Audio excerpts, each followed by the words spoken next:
crianças, tudo bem com vocês? Hoje vamos ter uma aulinha de geografia. Bem-vindos ao terceiro bimestre. E o tema da nossa aula de hoje é sobre população.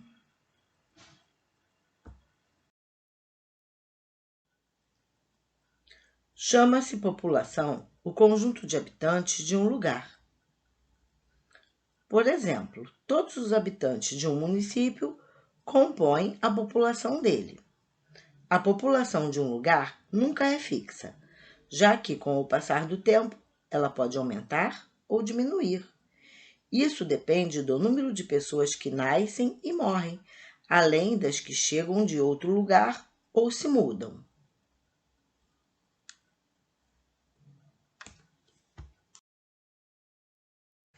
Êxodo rural.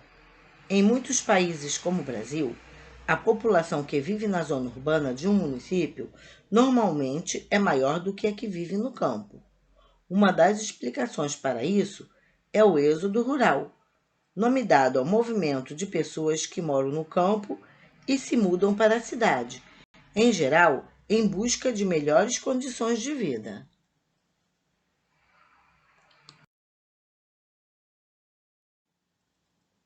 As pessoas que saem do município de origem para viver em outro município, estado ou região são chamadas de migrantes.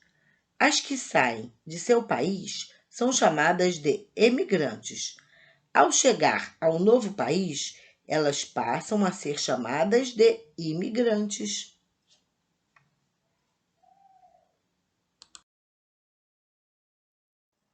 Como muitas pessoas chegam, saem, nascem e morrem, pesquisas são necessárias para determinar a população de cada município, estado e de todo o país.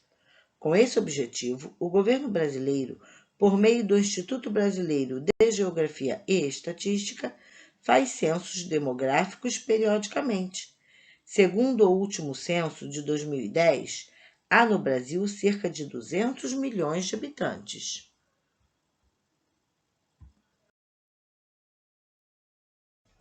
Censo demográfico. O primeiro censo no Brasil aconteceu em 1872. Nesse período, o país, que ainda vivia na época do Império, contava com mais de 10 milhões de habitantes, dos quais mais de 15% eram escravos. Esse foi o único censo a registrar o número de escravos, já que a escravidão acabou em 1888. No primeiro censo, não havia estados como conhecemos hoje, mas províncias.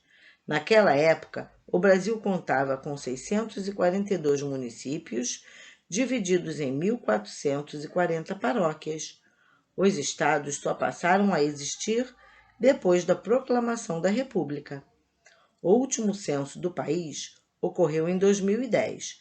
A população era cerca de 20 vezes maior que a de 1872, chegando a mais de 190 milhões de habitantes. Outras mudanças também podem ser observadas no período entre o primeiro e o último censo. Por exemplo, o Brasil já não é mais dividido em províncias e paróquias, e sim em estados, municípios e bairros.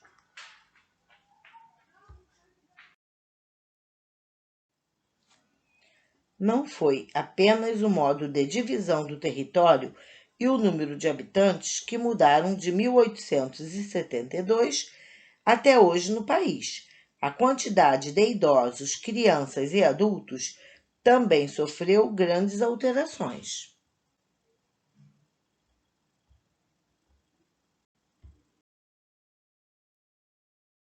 A média de filhos de cada família, da idade em que as pessoas falecem e de pessoas vivendo em cada região, é objeto de uma área de estudo chamada demografia.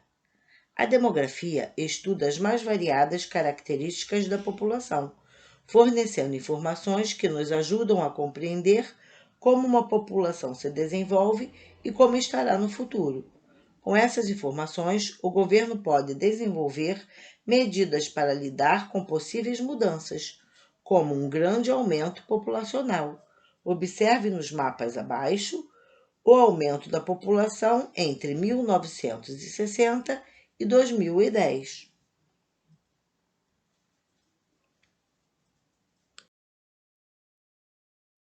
Diferentes culturas.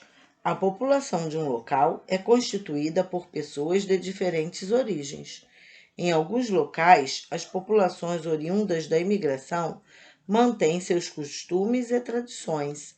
Podemos observar tais manifestações em construções, festas típicas, eventos religiosos e gastronomia, entre outros elementos.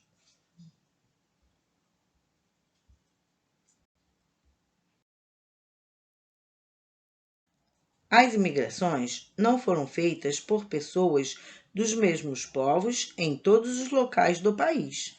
Na região sul, por exemplo, temos grandes colônias de alemães e de povos eslavos, como ucranianos, poloneses e russos.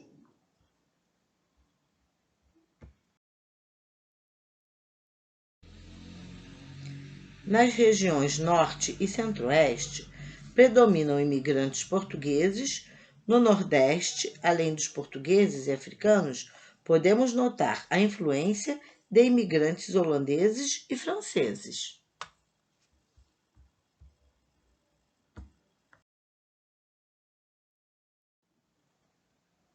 Na região sudeste, prevalecem portugueses e africanos, porém em São Paulo há também forte influência da imigração italiana, devido ao trabalho dos colonos nas lavouras de café e japonesa, constante até a Segunda Guerra Mundial. E este foi o nosso recadinho de hoje sobre população. Espero que tenham entendido. Deem um like, se inscrevam em meu canal e até o próximo vídeo.